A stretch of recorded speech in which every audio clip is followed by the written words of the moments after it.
I'm Jackson.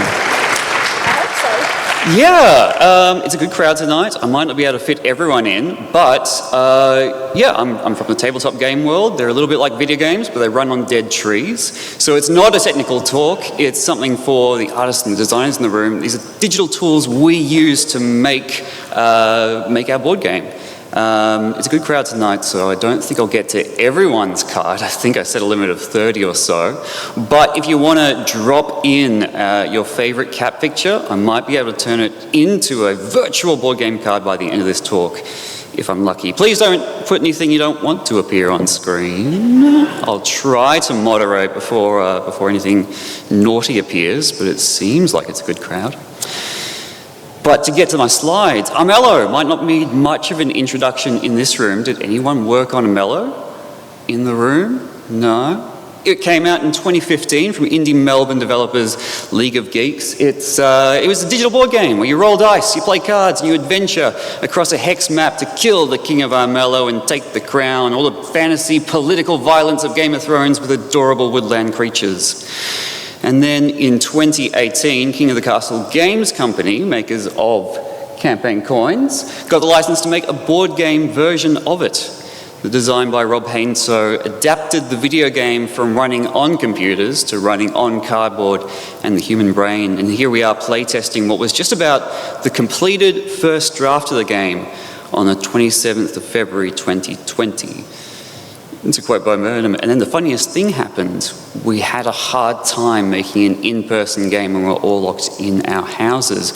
But just as all of our board game and RPG groups were moving to play online, we found Tabletop Simulator on Steam, and that was the best tool for the job of continuing development, because it gave us the closest idea of what the game would look like and feel like on the table. And it didn't escape our notice that we were making a video game version of a board game that was an adaptation of a video game which League of Geeks originally prototyped as a board game. The most important thing, I think, when we were coming up with these tools is we were working with tabletop game developers. They weren't super tech-savvy people. So by putting all of our game card data into a Google Sheet, it was super accessible. As you can imagine, every card had columns for the quantity and the type and the value and the text and the art file, much easier than trying to do the game design work in an Illustrator file or a layout file. And we could easily tweak a card's text effect or just add 1 to the value of all these cards of a type. And also gave us tools for analytics. How much is the average treasure card worth? How dangerous are the perils if you take the odds of drawing them times the odds of them triggering, etc., etc. And then we pulled up a free tool called nanDECK, which let us script lines for how to interpret and reformat and assemble each bit of card data from display. And yeah, what we appreciated was that someone with my level of program experience, which is nothing, was able to put this script together just using the layout files from our artist. And I think if there have been, oh yes, here they are, some cards have come in. I'll do a quick moderator glance, but I'm seeing very tiny thumbnails, so who knows what will happen. Yep, no, it's all good. I did get your email address. If you put up anything naughty, we'll be able to track you down later. I'm going to share my screen, and hopefully that will eventually appear. There it is. Here we are. Here are just some of the cards that have come in. Those are my notes, if you wanted to see what they look like. That's the speaker run sheet, if you wanted to see what that looks like.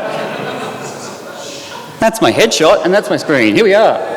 Excellent. So you can see just how easy it was. In less than 5 minutes, we had all of the card data that you submitted coming in. There's more coming in. I think we're going to have to cap it to the first 30 or so, or it will take too long. As you can see, it's like a really easy visual way to say, you know, Duchess Stormy sounds like a good girl. She's worth 12 coins, actually. And then here is, now that's just going to break it if I override that. And then here's nanDECK. I'm going to click on Build. And yes, I said no programming experience. It's just read the manual. Here is font, and then you type in what font you want to use. Here's the text. Everything kind of gets positioned around the card. We are building the cards right now. Ooh. A good stretch. Nice time train. Vincent! Hello, Vincent. Vincent gives you infinite health, magic, and gold. I think that may be a bit OP. Vincent seems like a very strong card that may have to be play tested a little bit. Treats! A little bit of a balance. Jimbo. So obviously this is for prototyping. You need a professional artist to come in and actually crop the images correctly. Yes, but as I said, you know, it's you programmers thought that AI was coming for your job. It's actually us writers and artists. It's just that easy to pump out these digital tools to make things a little bit easier. Yeah, my cat wakes me up at dawn at the moment. I'm not loving it. A loathsome flock? No, they're ducks, not geese. Ducks are lovely. That's why they're only -1 heart. If it was geese, If it was geese, it'd be a lot more minuses. yeah, higher impact card. More of like a red burn kind of. I saw a TikTok today of someone who has a haunted house and a giant goose, and the ghost is possessed the giant stuffed goose.